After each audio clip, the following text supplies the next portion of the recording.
All right. Real estate lesson number one. I'm trying to condense like 10 years worth of real estate knowledge and like listening to podcasts or whatever to save you the time so you don't have to. Just get you up and running with the most basic lessons. And one of which is there are certain YouTube channels or podcasts or just influencers out there that are always preaching crash and doom, and they are called the Crash Bros. And the first lesson is not to just ignore them, not to listen to them, because mainly those things are entertainment, if you will, and they're not. If listening to them will make you poor or will make you hesitate and not buy real estate, and that's the last thing you need. The psychology of that is I will call those guys. A lot of those guys are lovable losers, because in a way, a lot of the times the problem is that you connect to them on a kind of emotional level, whereas like let's you say you have like your Peter Schiffs of the world, who are always predicting like a U.S. market crash. Well, those guys been Peter Schiff's been predicting crashes for decades and decades, and you might agree with it. A lot of the stuff I actually agree with him on. Like for example, like spiritually about like maybe like the growth of the government spending, or like profligacy, all sorts of stuff that he brings up. They're like, yes, I agree with you. And sometimes I listen to his podcast just for the entertainment value when he talks about the U.S. economy or the government. However, if you were to actually listen to his financial advice, that were and like start not shorting the U.S. but not investing into the U.S. stocks, been investing abroad, and like you're not investing in technology, you would have missed out on huge gains, and that's why he's a lovable loser. Where it's while you do love him, you do agree with him, maybe spiritually or in principle, that type of stuff is not going to make you financially independent or financially rich. You're going to get meager returns. I mean, even I'm speaking at, he's always preaching gold. Well, gold is at all-time highs, but how much money would you have really made if you would have invested in stocks, or especially tech stocks? You would have made 20 10 times, 20 30 times your money, as opposed to gold just doubled, just keeping up with inflation. But that's just one person. There are a lot of YouTube channels. I don't know what time you're going to watch this video, what year, so I mean those people always change. There's Saks Realty, Reventure Consultants, a lot of basically it's a formula, or there's many other ones. They're countless. It's a formula where they know that if you start preaching crash, doom and gloom, it's fun. It tickles people's I don't know what part of their brain, but it's very satisfying, and they want to hear it. And maybe they deep down inside that maybe they missed out on home buying opportunities themselves, and they want to see a crash, or they want to see like a reckoning, like they want to see they want for whatever reason it would be very satisfying to see that, hey, we were living in a fallen world, and maybe we are, like we're living in a fallen world. Everything is bad, like things are like the government or Federal Reserve or this, that, and the other, they're doing everything wrong, and now we're gonna reap the chickens are coming home to roost. We're gonna finally, see the crash and see the meltdown that I've been wanting to happen. So those people, they're very popular, and they make a lot of money doing those type of videos, because those monies get clicks.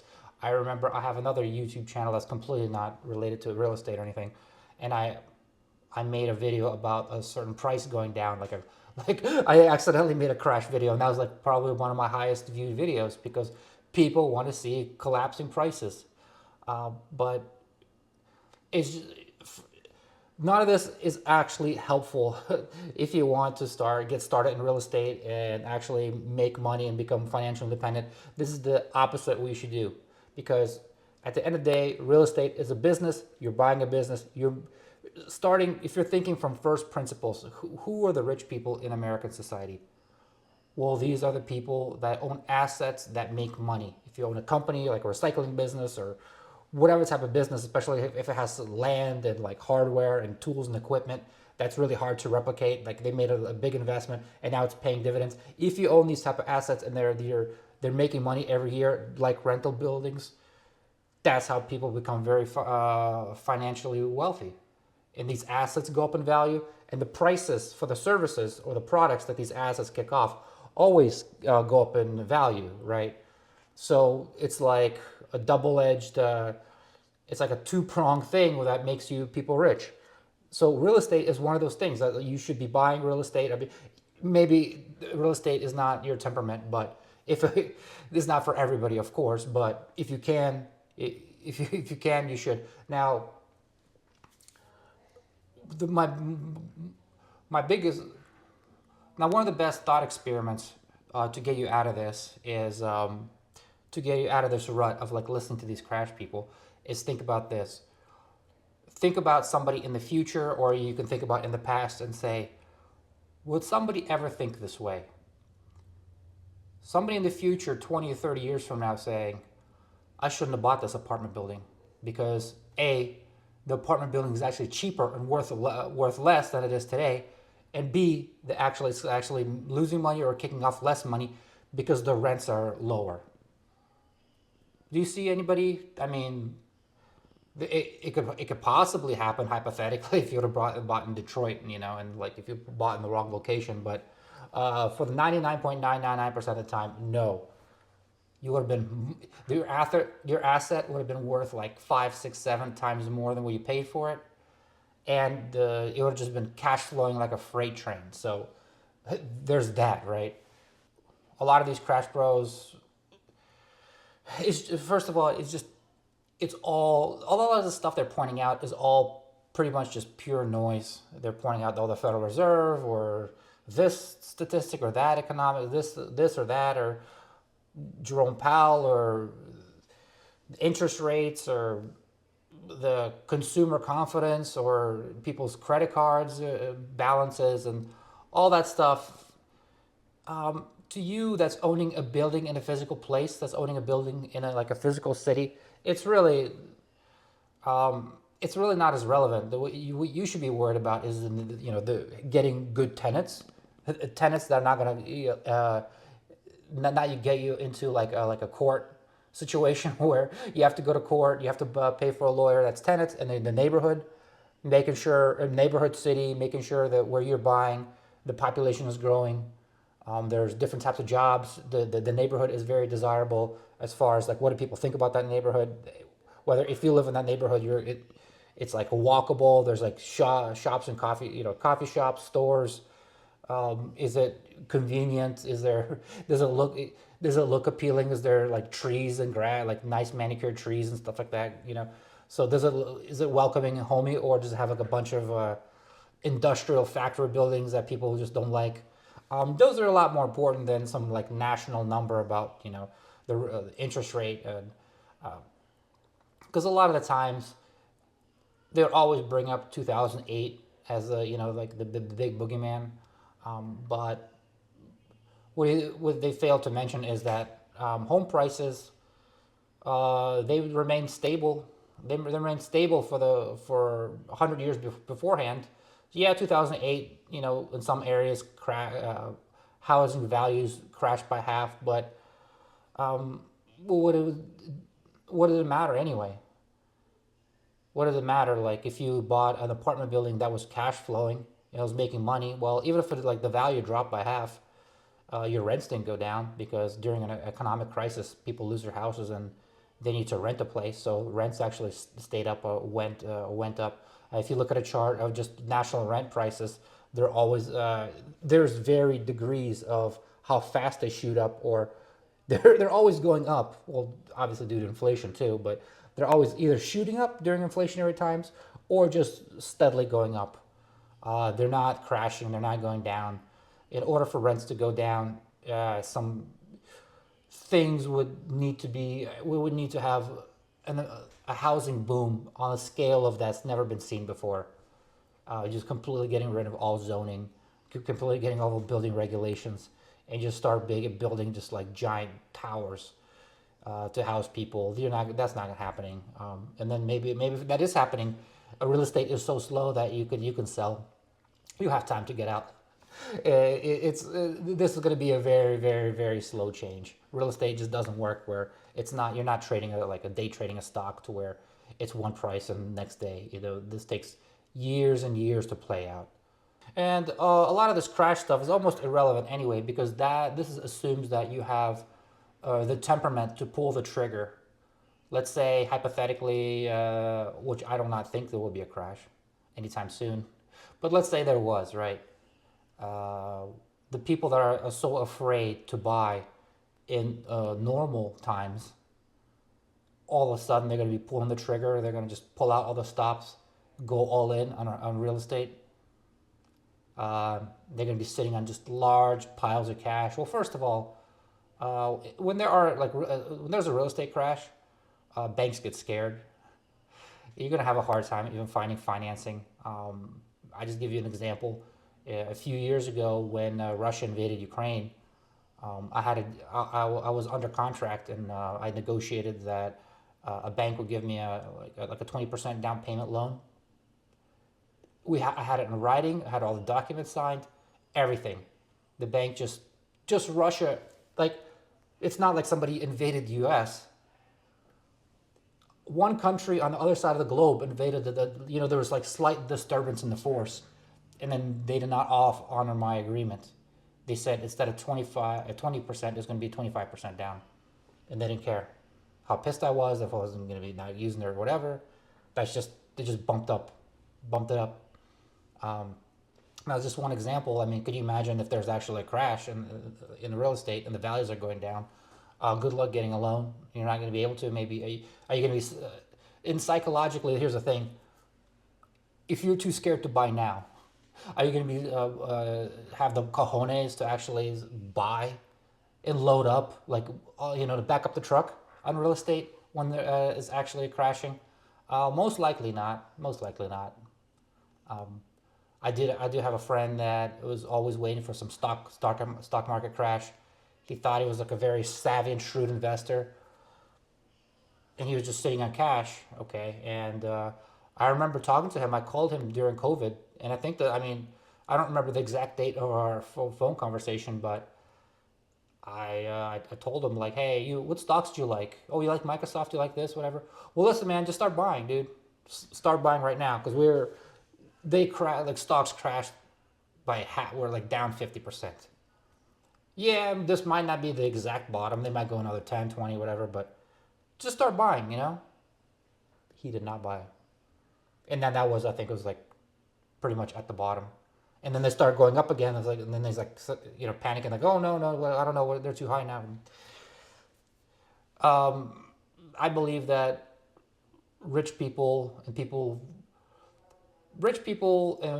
these type of smart individuals, they're always investing. They're always buying. You're buying a business, so basically you're just looking at how much money the asset brings in, compared to the price. It doesn't really, it's national home price doesn't really matter so much at all, right? I would use this analogy. Let's say you want to start a lawn care business, and so you buy a bunch of like trucks and lawn mowers and stuff like that. Analogy I would like to use is, let's say you wanted to start a lawn care business. So you buy a bunch of like trucks and lawn mowers and all sorts of equipment, right?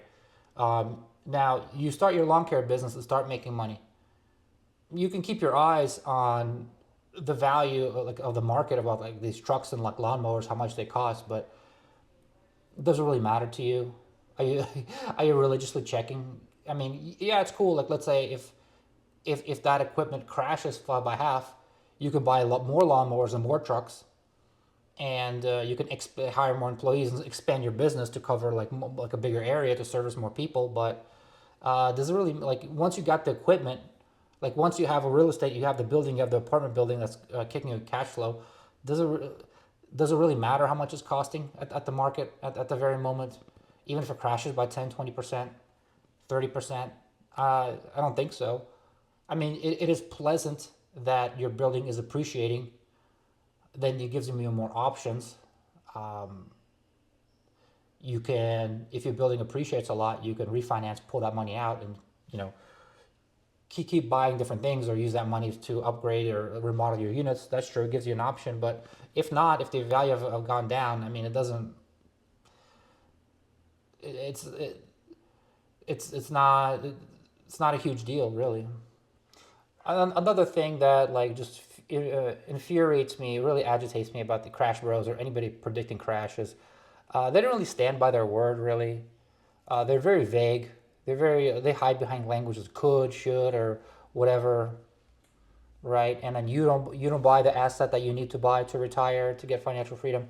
Well, they don't care. They already made their ad revenue, right? And it doesn't matter to them. And if they're wrong, they can keep making crash videos or just delete that video. I mean, there's still people going to be. It doesn't tarnish their credibility. There's plenty of people that come on the TV all the time talking about some stock crashes or whatever. Well, at least with stocks, they actually do crash every now like every 10 years. So, but with real estate, I mean, there's people being all sorts of horrible predictions that never come true. People have like a goldfish memory. Nobody cares. People just they're on all the TV all the time. These people keep making videos. I got into like there's several people that I haven't got into.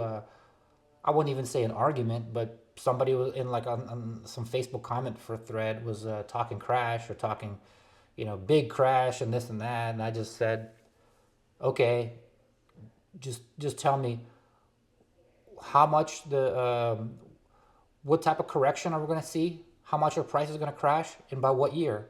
And this is a gentleman's agreement. I'm just gonna save this conversation. We can come back to it. You say 3 or 4 or 5 years, whatever. We'll just check back in and see who was right.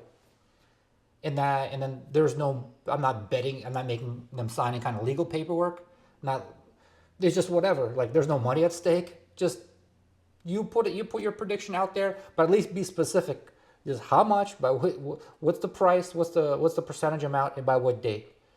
And you just watch those people get so irritated, so frustrated, and would not want to be specific about anything. And then that's just, to me, that just speaks volumes about human psychology. Because if you're, so just something about human psychology that people talk, people always, people talk a big game with emotions, with like the very like certitude, how confident they are, and you would think like, wow, you're so confident, you so believe in this, because you're making such bold and strong statements. But as soon as you start asking them to put any kind of like money on the line or any kind of that, hey, we're going to put this in writing that you made this prediction, and we're going to come back to that, people become way, way, way, way more reasonable really fast.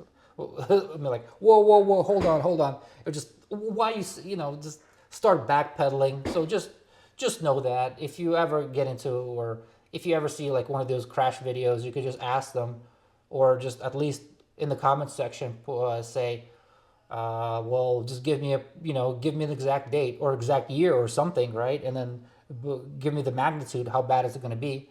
And just screenshot that, and you can come back to see it. But most likely they won't. Their supporters most likely would really shy away from doing anything like that, because that's just how human psychology works. And if anything, this should be the exact opposite. If let's say there's a survey, they poll people, and like 65 or 70% of the population says it's actually a bad time to buy real estate, bad time to buy a house because it's economy is shaky or this and that. Well, that means that's a good time to buy a house because you have less competition. The sellers are more desperate or more willing to knock the price down or negotiate terms or whatnot. It's always the worst time to buy. Obviously, is always when everybody who doesn't even do that or not even in that field starts talking about it. Like my brother-in-law was just, as we speak right now, Bitcoin is around 100K. Well, now I hear from my brother-in-law who doesn't do any type of investing. He was saying, "Oh, his friend is. Are you buying the X crypto? Are you buying this coin? Because all the rich people, all the ballers, or this and that are buying that coin." Well, now if people are excited about it, then it's already at the top. That's not where you want to be buying. You want to be buying. You definitely want to be buying where people are a lot more pessimistic or just more kind of like, yeah, well, that's a boring, or that's not going to make any money, or that's a horrible investment, or that's a battlefield. That's not hot. That's not the future. Um,